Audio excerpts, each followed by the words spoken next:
You are about to listen to an exclusive interview on Maximum Threshold Radio. Thanks for listening to us at MaximumThreshold.net. Horns up, fists in the air. Hey there. Hey. Wow. How's everybody? Oh, pretty good. How you doing? Hey, this is Dominic, and you got Michael and Jeff over here. Hey now. What's going on, Kyle? And this is Maximum How's Threshold. everybody going? Good. Dominic, Michael, and Jeff, right? That's right. That's right. We sounds like one big hillbilly name, doesn't it? Multiple choice quiz at the end. Right. Kyle, the modest man's on the phone. Nice. Kyle, you're going to have to come out of that shell now. You're going to have to own it now, brother. You got to tell everybody. Fucking listen to New Trouble. It's badass, and I'm belting these tunes out, man. Well, there you go. People are You just said it. People are loving it, man. Loving it. That's some good stuff. Man. It's great. It's very good. I'm a very I'd like to consider myself a Trouble aficionado. trouble aficionado, and I was a bit skeptical after the Corey Clark experiment. You know, I didn't see much or hear much, so I Lucky you. don't even really have an opinion on it. So You didn't miss anything. And I'll to be honest with you, Kyle, I listened to the new record and I try to picture somebody else singing, and I can't do it because Kyle's the only guy that could pull this record off now. I can't wait to hear him sing the own stuff. I agree with you. Yes, me too. His voice just brings definitely worked hard. Your voice just brings everything out. Not that Trouble didn't have like this massive guitar sound before, but everything's just so much more in your face. It's bigger. It's louder. The range that you have just opens up a whole new realm for Trouble. Well, I appreciate that. A lot of that, I mean, it starts at the foundation, which is the quality of the recording. They gave me music that sounded great from square one, so credit them and Larry Burns for giving me that. Aside from that, I went to DDT Studio with David Treadway, and you know the magic just happened. It sounded great. I had already recorded my vocals there for the Devil's Highway demo that we recorded that hasn't been released yet, and also I tracked a song with Magma Rise, a remake of a Mood song called Glow Burn Scream. And every time I've done anything with David over at DDT Studio, it sounds great. So we're old friends, and it's just easy. He knows what I'm looking for, and it helps to have people in the team that understand what it's supposed to sound like. So yeah, because I was a fan of Warrior Soul, and I think they just grabbed Corey because he was from the area, and I was skeptical because like I love Trouble, I love Eric Wagner's voice, I love the guitars, I love that big sound, but dude, you brought it, you made a believer out of me, and I can't wait to see you guys live. Without a doubt. Now, Kyle, when Eric first left and they grabbed Corey, is there any truth to the rumor that because I know you played some shows with them when Eric had left previously, right? Like in '97 after Floodgate and that was done? Correct. Okay. Yeah, that was about '97. So after Eric leaves the second time and they get Corey, did they get Corey because you weren't available to come on and they wanted you to and you had other stuff going on? You're kind of doing the X-Order thing. You didn't know what was going to go on with that, and you told them, no, I can't do it. It doesn't fit my schedule now?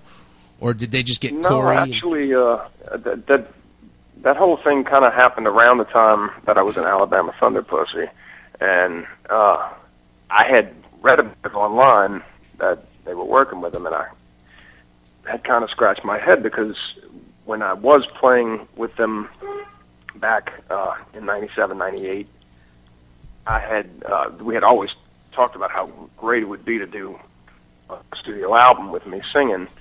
And at the time, label eventually ended up putting out Simple Mind Condition, whoever that was that they were talking to at the time was really, really uninterested in doing a record without Eric. They just wanted the traditional Trouble, so it just kind of gravitated towards that. And as a fan of Trouble, I was like, yeah, go do it, you know? Right on. So fast forward to 2007, 2008, I was really, really busy with Alabama Thunder Pussy at the time, and we did a lot of touring. We toured, months and months and months for a couple years in a row. And when I finally got an answer, when they asked me to come back around this last time, I was like, well, yeah, I don't even, it's a no-brainer. I don't even have to think about this. Yes, I want to do it, but the question burns, and I have to ask it. Why didn't y'all call me when y'all called Corey? And it was just, the explanation I got was, you were so busy and doing so well with ATP, we really didn't want to take away from that, and we felt like any attention or extra attention that you would have needed to focus into Trouble would have taken away from the good thing that was really good for us. Because, I mean, we had our video on MTV2 in rotation on the Headbangers Ball, and just getting a lot of good press and doing some good touring. And I respected that. It made sense. They basically were kind of looking out for everybody in it at that time. And I guess maybe in a way it has worked out, because this album has come out so strongly, and it seems like it's exploding, and I'm really not even seeing a whole lot of negative feedback that I was anticipating. Of course, it's out there. I have encountered some, but most people hadn't been ugly about it. They're just like, it's good, but it's not Trouble, or, we really wish Eric was there, and that's fine. But at the same time, we felt, because we had discussed this, we felt like for every purist that would be less likely to embrace it than some other Trouble fans, and we would probably gain 4 to losing every one, just based on the strength of the songs and how good the album production sounds. And so far, it seems like we're on course for that, the way it's coming out the gates. It's crazy. It's huge. It's got that classic Trouble sound. And I'll be honest with you, when I did the review, I sat down and I played it, and I loved it. And I said, I have to listen to it again, and not to take anything away from you, because I loved you in X Order, I loved you in Floodgate, and I loved you in Alabama Thunder Pussy. But I said, I have to find something that sucks about this album. And I called Dom and I told him, I said, we have to put this under a microscope and just dissect it even more. I said, because it's perfect. There's there's nothing wrong with it. We have to find something. And I think I gave it a 9.5 out of 10. And I said, I made a little joke. I said it lost a half a point because Eric wasn't the singer. Yeah. I mean, you truly did give us a fantastic review, and I do appreciate it. And even for that, I can dig it, because I really didn't enjoy Heaven and Hell and Mob Rules until I was an adult, and I was a Dio fan growing up. Right. But I think I had kind of allowed myself to be poisoned by the negativity that came from Ozzy's camp when Black Sabbath was going on with Dio at the time, because I loved Born Again so much right out the gates, but I just did not embrace those albums. And I got to be honest with you, I was hanging out one point. It was the very first House of Shock that we did in Jay Grashnet's backyard, and I was talking with Phil about those 2 albums, and I was just like, man, I love Dio, I just don't love him with Sabbath. And he kind of raised an eyebrow and looked at me and said, man, you might want to go back and give those 2 another whirl, dude. I mean, seriously. And I said, yeah. He's like, dude, there's no joke. They're as good or better than any of the other ones, And I agree. It's just, the bottom line is Black Sabbath with Ozzy is untouchable. It's, it is what it is. My favorite album in the world is the first Black Sabbath record. My favorite band in the world is Black Sabbath. But what Dio did with them after the stagnant phase that they were in the last couple of years that they were together with Ozzy, and the unhappiness there was evident. Man, those 2 records came out so strong, and it just changed everything about them. Even when they went back and did Dehumanizer. I was just going to say, Dehumanizer's badass too, man. oh, it's incredible. It's and I like the Heaven and Hell album too. I do. Absolutely.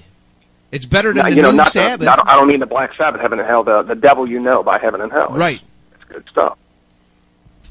It's better than the new Sabbath with Ozzy. Let's be honest. As far as like having that heavy doom sound that Black Sabbath started, this new Trouble album is 1,000 times better than that new Black Sabbath Hands album. down. I mean, you're never going to get me to say that. You don't have to That's say like it. sacrilege. I couldn't say it. I feel like our album is equally strong. I don't see any reason why ours is any less good. I like the new Sabbath. I think it's really good. I've heard the whole thing through maybe once, and I need to get it. I just have not had the opportunity to stop and buy anything. I've got a few new things I need to purchase, but I've played it on the jukebox when I'm hanging out with friends, and I like it. I'm not against it at all. I'm enjoying it. Well, it's not bad. It's just not. It's not like wow. It's not bad. It's not. Well, you're never going to get another Sabotage. You're never going to get another Master Reality. These basically, what I think we ought to understand from them is they're different at this phase in their lives, and I think Ozzy very smartly recorded only stuff on that album that he can pull off live. Because can you imagine him trying to do Hole in the Sky right now? Oh, I mean, God. I think his voice has just changed in such a way that doesn't maybe have that range or that power anymore. And you'll be on the next Sabbath record then, brother. Well, I don't know about that. Come on. But hey guys, can you hear me? Hey Bruce, how's it going? Bruce. Hey now. Hey, sorry I'm late. Not a problem. Did you What's get up, hit with Chris? any of How you those? doing, bud? Okay, man, how's it going? Doing well. Hadn't seen you since. Everything well? yeah, everything's fine. Did you get hit with any of that nasty weather up your way, Bruce? A little bit last night. This whole past week has been brutally hot, though. Yeah, us here too. We got flooded. Floods came early this morning. Yes. Where are you at? Cleveland. Oh, okay. All right. Yeah. Okay. Well, we got those. It's beautiful here on the beach. Yeah, Kyle's on vacation. He's actually taking the time out of his vacation to call us. Kyle, are you wearing an officially licensed Man of War banana hammock on the beach there? Yeah. Where are you at, Kyle? Orange Beach, Alabama. Oh, cool. So Nice. Enjoying life. I have to say, Bruce, that there's only 3 bands that I play air guitar through their whole set: Trouble, Van Halen, and Tesla. And when I leave a Trouble concert, I have air blisters from playing my air guitar. Oh, yes. Well, I suppose that's a nice compliment then. That's 3 pretty different bands too. Yeah. Well, those are Yeah, I would think so. those are 3 of my favorite bands right there. Okay, well, cool. Bruce, how? Well, I'm late to the conversation. I hope you're air guitaring to the new record too. Oh, I love it. We were just telling Kyle when we got it and we were doing the review, I listened to it, and I called Dom and Mike up and I said, "Hey man, we got to go over this with a fine-tuned comb. It's like perfect, man. We got to find something wrong with it. There's nothing wrong with it." Oh, And well, we I can find plenty of things. Well, you're very particular then. Yeah. That guitar sound, I mean, with Kyle's vocals, I mean, you guys always have this mountainous guitar sound, and his voice just brings it out even more. I mean, the range he has, it just brings everything out more. Everything's bigger and louder. And we were talking about it. We said we tried to imagine Eric singing these songs, and it seems like 50 years ago that we heard, and we can't even picture him pulling it off now. Yep. Well, it sure would have been different, yeah. Yeah, I mean, I don't know. it would have been a lot different. But you know, I'm just glad that Kyle did this record because he did a great job. And I mean, when he was sending us, you know, his first recordings of songs, you know, I was just going, damn, man, this is going to be good. And you were right. Yes, you were. You were correct, sir. So let's talk. When you guys coming on tour? Because I got a shirt from 1990 that I only crack out when you guys come through town on tour from the tour that you guys started on the your self-titled album, and then you came through like about 100 times with Sabotage. That's a question. That's a question for Bruce. I'm just a singer. I don't know anything. I don't know right now in the States. We will do something, but we don't have anything set just yet. We are going to Europe in September for just like about a 10-day tour, not a big one. I imagine we'll probably try and set up at least, a couple of weeks at least anyway in the States. Coming maybe in the late fall. And if not, for sure in 2014, because I know they're making all kinds of plans for 2014 stuff. Well, Bruce, don't forget, Cleveland's always been a big stronghold for Trouble, so you got to come through here. I won't. How could I forget that? Some of our most favorite shows have been in Cleveland. The Trouble Joint Rack. Yes, with Pantera and White Zombie. I think your last show with Eric in the States was actually in Cleveland as well. Jigsaw. Boy, I don't even remember. That's possible. I can't even remember what the last show in the States was with Eric. So, Bruce and Kyle, when you guys got together, did Kyle have input into writing this stuff with you guys, or is this what you had before Corey left Bruce and Kyle just kind of came in and kind of put his little flavor to it? And well, all the music was written, and a lot of it, or probably most of it, was recorded already. So in that respect, it was done, but Kyle had free reign to write lyrics and vocal melodies, and he did that on almost every song, just totally on his own. Did he really? Kyle, I'm telling you, this modest stuff has to stop, bud. Well, basically, there's two songs that I helped with some lyrics and, maybe here and there, or just a few places maybe with a little melodies, and everything else is all Kyle.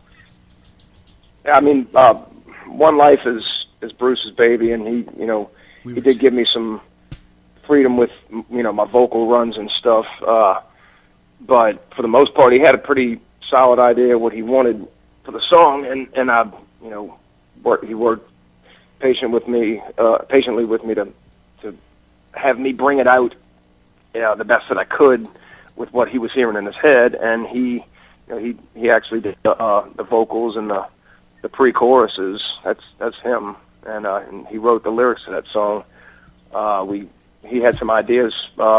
Most of what was Sucker, the choruses, and I think that first verse, and I just helped him finish up the song basically, and I'm glad because it expedited the album getting together sooner. And Lord knows at this stage of my career, I can get writer's block, and it takes a little while.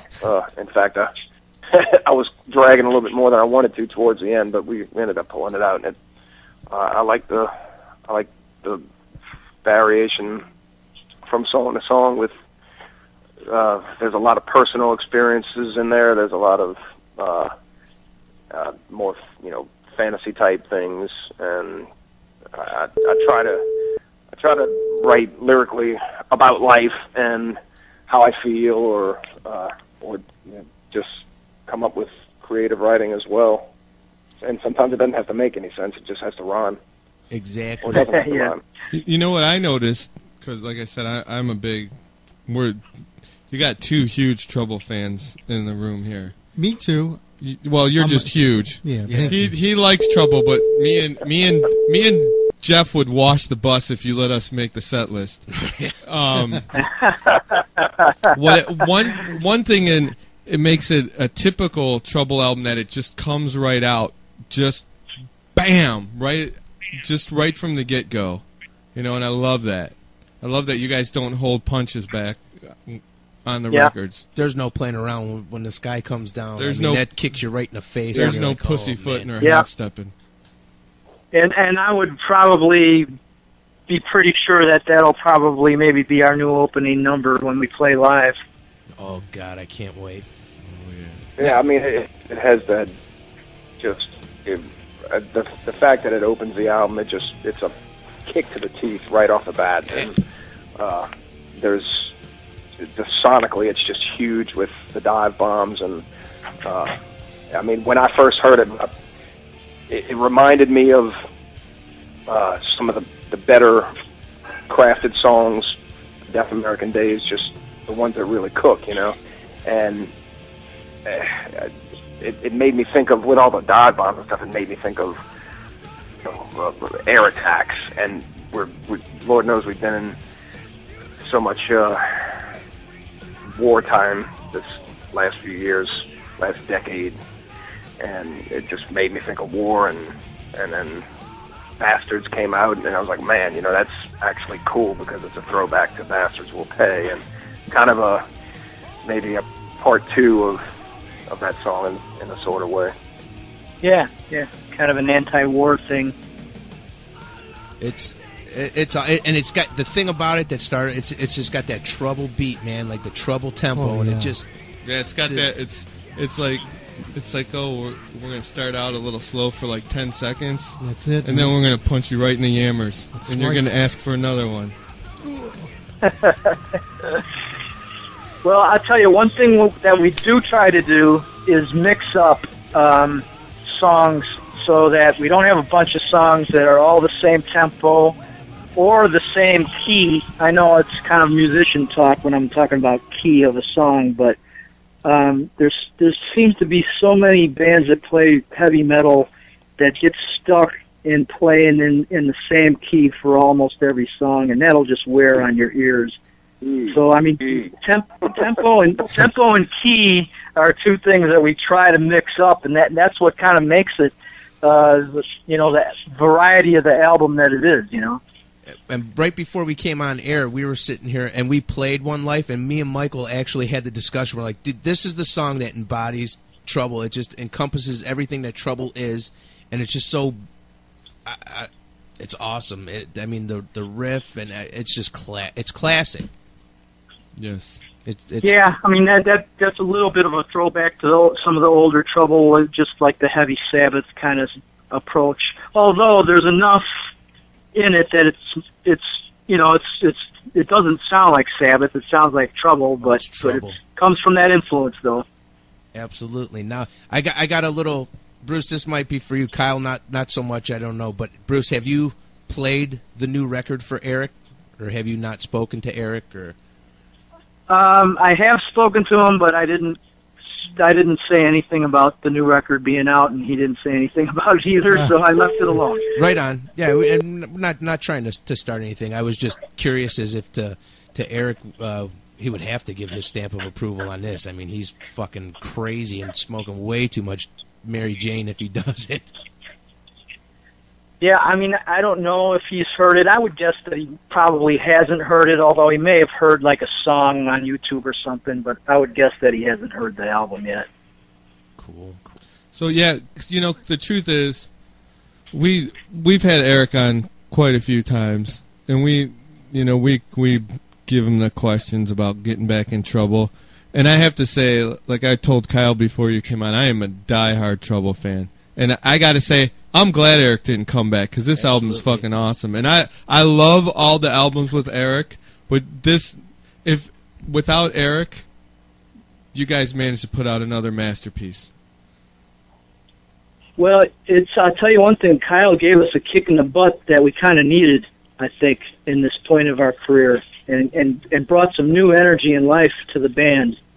And that's, that's not even a slam on Eric. It's just the fact of what happened. And Kyle just, brought some enthusiasm and some life to kick into this record, and that's part of it. Yeah. So that's because I'm the kid, right? Yeah. Oh, whoa, Jack! Whoa, Jack! I'm the kid. Whoa. 43. I'm the 43-year-old kid. Yeah, that's what he said. Hey, I got a question for you guys. Where can everybody find out all the info about Trouble, the new album, the New potential merch, please. potential tour dates, merchandise? Probably the website, huh?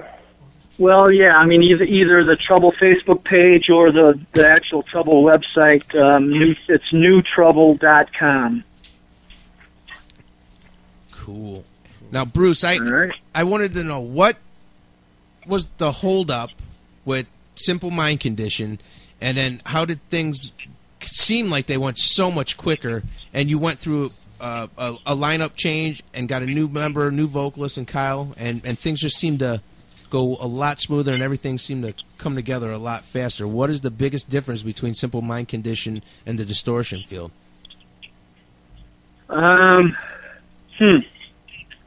Well, I can't even remember like the amount of time that we took to do Simple Mind Condition. I remember recording it, but I don't remember like how long we spent writing songs and that kind of thing.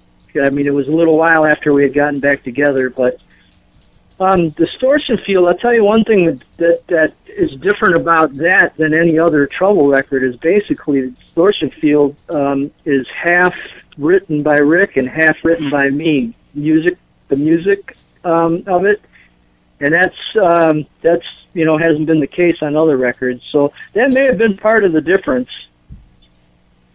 Are you still playing the SG religiously? Yeah, yep. I used that for I think everything except for maybe 2 guitar solos on the new record. I used the V for 2 different guitar solos. Other than that, it was the SG and everything. Nice. Because I remember last time I saw you guys, that was the last time with Eric. You guys just got an endorsement with Dean, and you came out and you played one song with Dean guitar, and went right back to the SG, and Rick went right back to the Flying V. That's funny. Yeah. Well, I guess I don't have to say anything about that. So, who else is in the band now? Well, we got Marco Lira on drums, who's been playing with us for, I don't know, probably a good 5 years almost now, I think. At least 4. Yeah, maybe 5 even. Right around this time, it'd be about his 5th anniversary. So he's been playing drums with us for a while. Of course, you're talking to Kyle, you know him, and obviously, Rick and I are the original members, and at the moment we don't have a bass player, and we're doing some auditions with a couple of guys that we know, and that'll be taken care of quick. Chicago guy, local guy with you guys? It looks like we're just going to audition 2 guys. They're both Chicago guys, and either one of them will be great. So it's basically, it's basically just whichever one seems to fit the best in the band, because both of them are really good and could fill the job. Cool. And you guys didn't have any festivals or anything coming up this summer that you're going over to Europe for to unleash this monster over there? Well, no, it didn't get. The timing wasn't good enough to guarantee that the record was going to be out in time for the festivals to get booked. We wanted that to happen. We were hoping that the record was going to come out like in April, and we were going to play some festivals in Europe, but it didn't happen that way. So we are going to Europe in September to do a few dates. I don't even know all the details about that. I just know it's about 10 days worth of dates. So let's ask some important questions.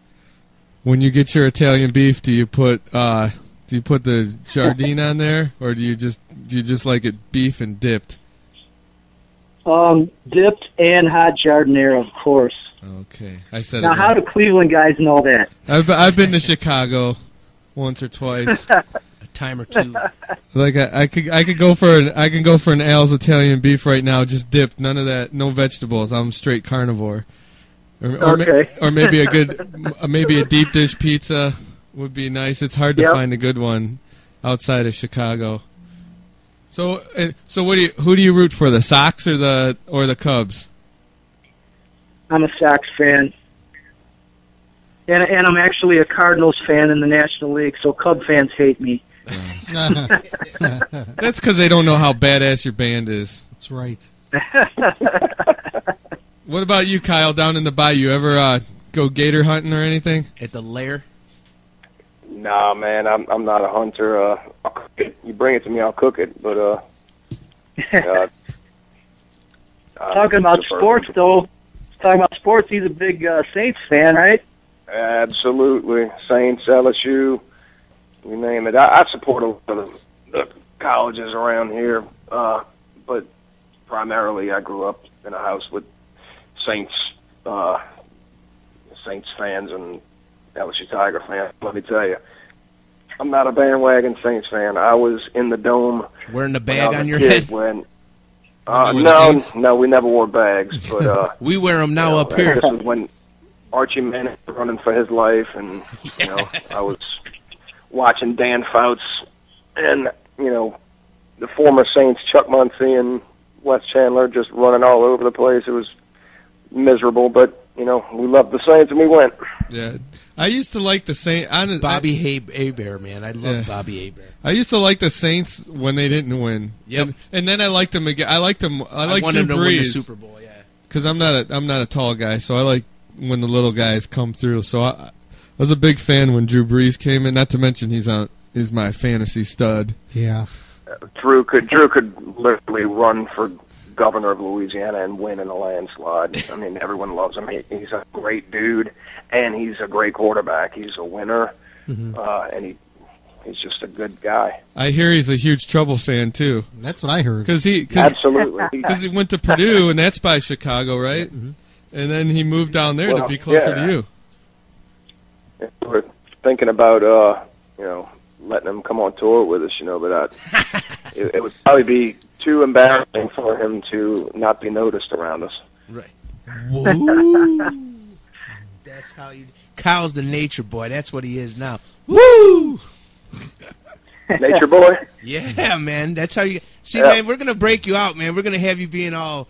Telling me, yeah, man, I'm bad ass on that record, man. You gotta check it out. We've been talking you up since we got it, man. That's right. I appreciate it. We're probably going to catch some. Work hard, I'm gonna tell you that. We're going to catch some shit from our listeners for totally marking out to you guys. Oh, yeah. For not giving you the rough questions because we're such big fans. We did too. We caught shit last week. Phil Anselmo and his solo band called in. We took a whole bunch of crap from the audience for not being rough on them. I'll tell you what. People, you can ask anything you want. I can take it. No. Okay, I'll ask. What's it going to take to get you guys, when you come on tour, to play Come Together? And just in Cleveland. You don't have to play it anywhere else. Just for me. What do I have to do? I don't know. I think that was more of an Eric thing. I don't know if the rest of us. No, so that's up to y'all. Kyle, get in there, man. Get in there, yeah. Come on, Kyle. I play it every week on Bourbon Street. Yeah. Come on, Kyle. I actually own an Alabama Thunder Pussy CD. Come on, you could do it. I got both of the X orders that I was jamming recently. Yeah, I was listening to it in your car. Yep, and then Kyle, I told you what happened to my Floodgate disc, didn't I, brother? Yeah. What happened? Oh, got all scratched up or something? No, the kids they thought it was like a portable easel, and they throw it to the dog and everything. The dog. I went to throw it in. I'm like, where the hell's my Floodgate CD? I had like the jewel case and the artwork and everything, and I find it like buried underneath the bottom of the shelf, and there's like paint and like dog teeth indentations on the disc and everything. I was like, wow. Damn it! That sounds like that's kind of ironic. It seems like some sort of like symbolic thing of the way the band's last days were. I got a question for you about that record, Kyle, because I've read a lot of stuff, and they say it wasn't supposed to be. Was that supposed to be the Third Exorder album, and things kind of got screwed up? No. Okay. No, not even close. That basically, I wrote a lot of material that during the Exorder days, and I would submit some of it to the guys, and they're like, man, we like it. It just doesn't fit what we're doing.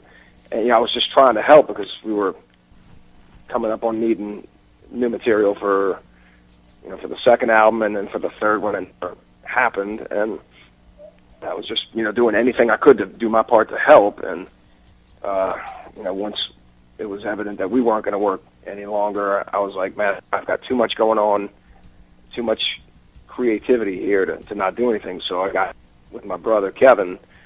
At the time, we had both kind of boomeranged back to my mother and father's house, and we were just sitting there every night with the bass and the guitar, just taking turns, passing it around, and just coming up with stuff. And that's how we came up with that album. We just pretty much sat down and put it together, and actually it came out to be the Floodgate album. Which is a very underrated album, in my opinion, too. Yeah, kind of funny. Floodgate was a cool band. Appreciate that. We do have a lot of people. It seems like we're actually, we're probably a little more, and I think that happens to bands like this. If we went out now and did something, not in a lot of places. Some places we're just kind of a flash in the moment, but there's a lot of places that I think we could go and really do some decent shows and have some fun doing it, and maybe even make a little spare change. A little cashish. That's nice. Nice. Yeah, the Floodgate stuff was the first stuff that I heard Kyle sing. I hadn't heard Exhorter because I'm not like a big thrash metal guy, so nobody ever turned me on to that. But Floodgate was the first stuff that I heard Kyle on, and I remember being very impressed. And that's around the time that we met him. Nice. That's true. Because really, Ron and Carol had lined up me even doing that show at the Expo of the Extreme, and it started out as, would you sing a few songs, because that's what we're going to do. I think wasn't it called Trouble with a Little Help from Their Friends, Bruce? I think that's how they billed it, and it was supposed to be. Remember. They had talked to singers in other bands. I think they had talked to Wino. They had talked to Bill Anselmo and Kirk Winstein. Oh my God! John Garcia from Caius, and they were just going to have a few guys sing a few different songs. Mm-hmm. And as it started coming closer to it, less and less people were available for it, and the show was committed. So it was like, man, can you pull off the show? I was like, I hope so. But it was fun, man. That was my first moment with them, and I mean, the first jam session I did with them in Ron and Carol's basement was just unbelievable, man. I was sitting there working with Ron because I knew Ron really well from when he lived in New Orleans, and I really didn't know the other guys at all. I'd met Barry Stern once before, and when they showed up, I was just dying. I'm like, oh God, I'm fixing to jam with one of my favorite bands ever, and I don't know these dudes, and they're gonna think I suck. And whoops, wrong. So Bruce, before you guys got Corey Clark in the band, did you put any serious consideration into asking Wesley Willis to join Trouble? I don't know who Wesley Willis is. He was. Oh, is that the guy? Thank you, St. Louis. Yes, that's Rock Over London, Rock Over Chicago. Right. He was like a semi-homeless musician, and he would just go on these rants and raps and play this really old Casio with these really lame beats, and it was just so ridiculous. And he had a record deal, and he was hilarious. But he was from Chicago, and I figured you just picked Corey's name out of a hat, so I thought maybe Wesley Willis was in the running. Well, no, the way it happened with Corey was Rick had seen Corey maybe a couple years before then, and he told me that he was really impressed with him. Now, I had seen Corey back in the early 90s when the first Warrior Soul came out, and I was really impressed with him then. But that's the way I remembered him, was like from 1990 or 91. That was then, this is now. Yeah, that wasn't what he ended up being, but I didn't know that at the time. When Rick brought his name up, I was like, hey, yeah, I thought he was pretty cool, man. I like that band. When I found out he was singing, I actually got tears in my eyes. Yeah, I mean, it just didn't work out, you know, and yeah, I mean, it was probably not a good decision from the beginning, but a lot of people asked why we didn't just get Kyle in the beginning, and believe me, Kyle was the first name that was brought up, but right at that time, the new Alabama Thunder Pussy record had just come out with him, and they were touring, and stuff was going on with that record, and I told Rick, I was like, man, he's busy with this band. They're doing stuff, man. We can't ask him. Now, I have one Alabama Thunder Pussy album, Kyle. I have the one that has, like, Horseshoe on it. Which one is that? What's it called? I don't know. I'm asking you. No, what's the song that you said? No, it's got, like, a horseshoe on the CD artwork. Horseshoe. I think. On the CD. I'm trying to think. Like they had Constellation. Yeah, it's Fulton Constellation. Hill. It's Constellation. Yeah, Constellation. Yeah, okay, yeah. That one, that's with the original singer. That's with Johnny Throckmorton. Okay, because I saw... Johnny Wiles was the singer for Fulton Hill, and he did that one album, and that's the one right before Open Fire, which I did. Everything else was Johnny Throckmorton. I saw them at a little club, and I thought they were awesome. And then I got the album home. I'm like, this guy sounds nothing like he did in the concert. So, oh wow! I didn't. So I guess it wasn't you. They used to come to New Orleans quite a bit when they first started, but I was really busy with having young children at the time, so I never went out. And but I remember seeing their flyers posted up everywhere, and Carrie Morton, Mark Morton from Lamb of God's wife, is a friend of mine. She's from the area, and she actually emailed me like, "Man, do you think you would be interested in playing with them there?" I said, "Isn't that the band with the chicks in it?" And she's like, "No, that's Real Puss." And she said, these guys are really, really good, and they've got a new record that they're working on. It sounds great, so you're free. I said, well, I had just gone through Katrina here in New Orleans. My father was ill. I was kind of with my sons around by myself.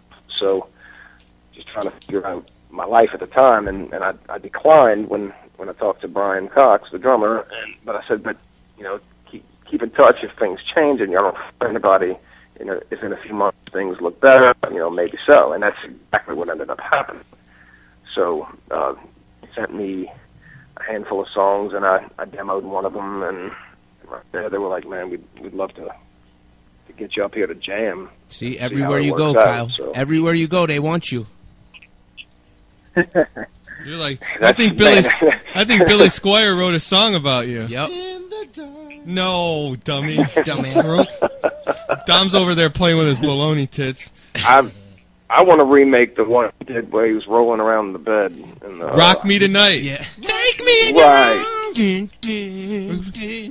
Rock me, rock and roll me. I love Billy Squire, but that was evidently somebody else's idea that pink tank top. Oh yeah. Yeah. You know what? I like Billy Squire's greatest hits holds up to like most. I'm not talking about like Led Zeppelin, Black Sabbath, like the big boys, but Billy Squire's greatest hits will hold up to like any of the big huge bands. Let me tell you, he's an underrated singer. If you ask me, he's a good singer with a good range and great songwriter, and to do all that and play the guitar at the same time, it takes a lot of coordination. It really does. He's got my respect. He's great. And to roll around on a bed, ripping your pink tank top and dancing. Yeah, I saw a documentary one time about 80s, videos and stuff, and he was on there. He's like, "Yeah," he said that basically that video ruined my career. Yeah. And I felt bad for him because everybody knows he rocked it otherwise. Yeah. But yeah, that was just. Kyle, I got one for you. Are you secretly pressing for Bruce and Rick to allow a cover of Desecrator into the new sets? It'll never happen. Oh, that would be so badass. For the best. No. I'll tell you what, man. I got my 4-year-old. He thinks Ex Order and Lamb of God are like his 2 favorite things in the world, man. He loves, dude. He goes nuts, like doing the little fake circle pit, like kicking his sister on the way by, dude. Like, dude, when Slaughter in the Vatican comes on, dude, that kid is a maniac. I think one time, and in fact, when the last show I did with Trouble with the Stoner Hands of Doom in Baltimore in 1999, we were in between songs or right before we started, and somebody was out in the crowd screaming, "Desecrate!" And I looked at Rick, and he's like, "Dude, do you hear what they're saying?" I was like, "Wow, I mean, it follows you." But that's not a bad thing, though, man. Either. I embrace it. I happen to do a lot of stuff with a lot of different bands, so I get it from time to time. Sometimes I go somewhere and we followed you along your journey. What's that? We followed you along your journey. That's it. I'm kind of like the Michael Caine of heavy metal. I'll take any gig I can get. Based on climate. And where, like where the location of the how's the food? There ain't nothing wrong with that. Yeah. Well, we're moving on. Food's got to be good. Yeah. You know what you guys should do? In my humble opinion, you should do. Bring me and Mike on the road with you. Everybody does their now everybody's going out and doing their albums in their entirities. You should do the 1990 self-titled album, and you should do this new one, and then you should just do like 2 or 3 songs from every other album. And I know you'll only be playing for like 3 hours, but that's okay. We're going to take a 30-minute break, and we'll be back. We love you. Y'all stick around. Catch the third set. No, you guys go get a drink. Throw on some Depends. They make new ones that are more low profile. I'm wearing one right now, by the way. But scratch and sniff and they hold up to 9-10 pounds of waste. So you guys don't even need to leave the stage. This is what you do. You set it up. You book it for Cleveland, and you just play every album from start to finish, front to back. Yeah, Dom can set that up.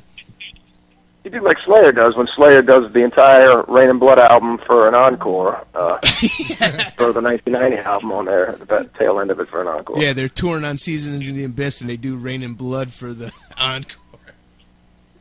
That's a good idea, though. Sick. We could sell a lot of tickets, man. Yeah, or probably be fun. Or I might just steal and hide the bus until you guys play every album, and then I'll let you guys leave Cleveland. Well, that'd be an awful lot of work for us to learn a whole catalog. It's been a while since you guys broke some of those out, huh, Bruce?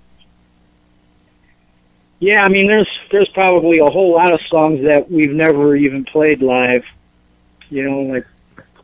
Certain songs on Run to the Light, and few songs on some of the other records also that we've never played live. I really want to hear Kyle sing "Prayer for the Dead" and the Tempter. Oh, we did that one, and didn't we do that one at Stoner Hands of Doom? I think we did. Pray for the Dead. Yeah, we might have. I think that may be something that we might be looking at doing when we play. We're going to try and do a bunch of old stuff when we start touring. I mean, of course, we're going to play, a number of songs from the new album, obviously, but we're going to try and play some old stuff that we haven't played in a while, too.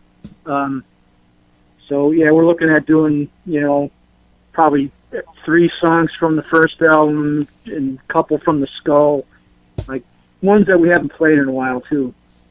And well, you haven't played any of them in a while in Cleveland, so you should just play them all to be safe. That's a good way to go. And since you brought it up, Bruce, I'll just ask your opinion. And again, nothing negative to say. What do you think about the Skull? The band. Oh, the band? The band. You know what? I never even heard them yet. I mean, I know obviously Eric and Ron what they're doing, but the other day I looked on YouTube and I watched them do the Tempter at some festival in Germany, and that song there sounded pretty good. I thought. Better than I expected, actually. Cool. Yeah, I thought it sounded good, too. In fact, I like the idea of it because it's about the closest thing I ever get to being a spectator at a Trouble concert. So,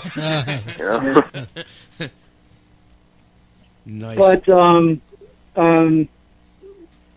I mean, it's in a way though. I mean, obviously it's Eric's voice, so that's the original thing. But in a way, it almost sounds like a Trouble cover band to me, though. But they played the song good. Well, that's good. You can't often imitated, but never duplicated. So you can't touch that dual guitar attack. No way. You know what I mean? There's no way. It's awesome. Well, I've said a million times, there's plenty of guitar players that are better than both Rick and I, but there's something to be said for a sound and a style, and there isn't too many people that have a sound like we do. No, and that's the thing.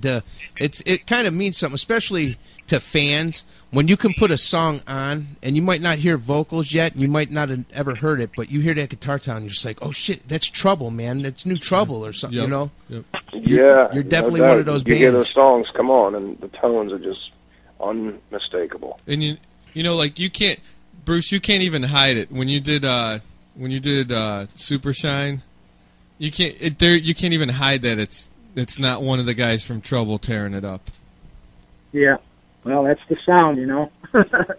I've played on a few records too, like guest solos, and I did played on this band called Tourniquet. I don't know if you ever heard of them before.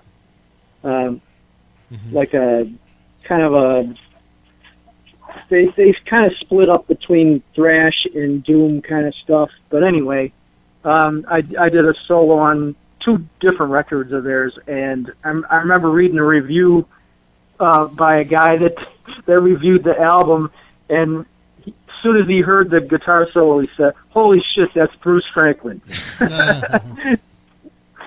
So I mean, it's you know, having your own sound is a good thing, you know, and at least you're not lost in a crowd, you know. Absolutely. Well, guys, we appreciate it. You taking your time out and to go through all these hoops for us to call that number and that. We'll let you go, but before we do that, can we get you guys to do us a favor? Can you do a promo ID for us? Each say who you are, the band you're with. Say you're listening to Maximum Threshold, and throw anything out at the end that you'd like to. Sure, yeah. Whenever you're ready. All right, you going first, Bruce, or you want me to? You can. Okay. All right, tell me what I need to say one more time. Sorry. Just say your name, and then Bruce can say who he is and what your band you're with, and that you're listening to Maximum Threshold Radio, and then anything you want at the end. Okay. Hey, this is Kyle Thomas. Hey, Bruce Franklin. We are from Trouble. You're listening?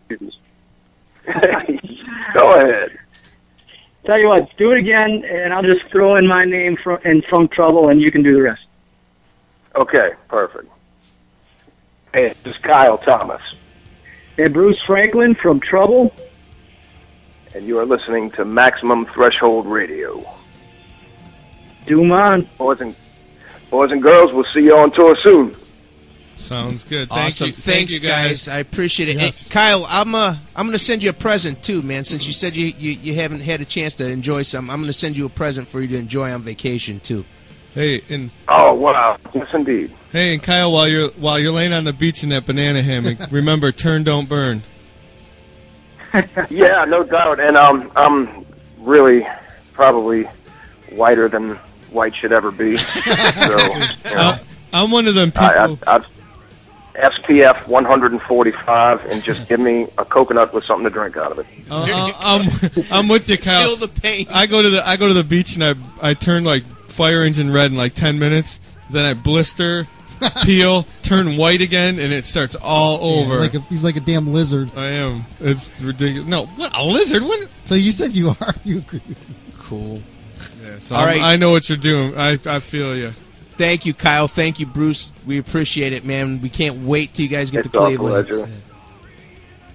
Yeah, thanks, guys. Thank y'all so much. Thanks for everything. Thanks for the great review, and thanks for the support. Thanks for the years of great music. Yeah, thank you. Keep it Kyle. up. And we're still going to keep plugging it away for you, man. And I'll message you later on and get you that surprise. You can enjoy it down in Alabama.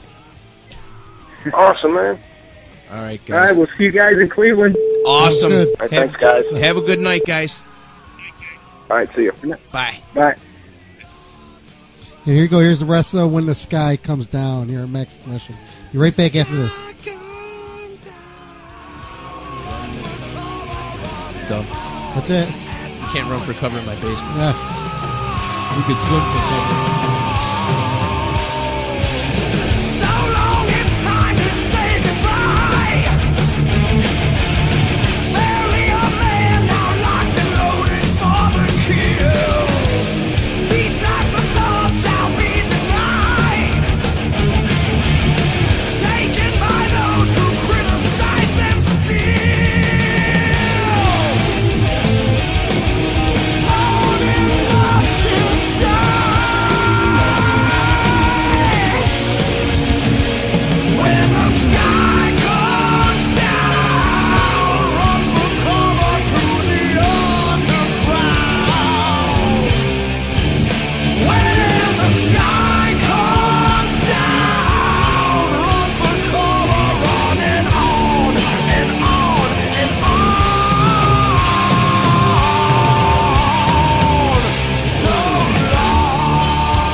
You are about to listen to an exclusive interview on Maximum Threshold Radio.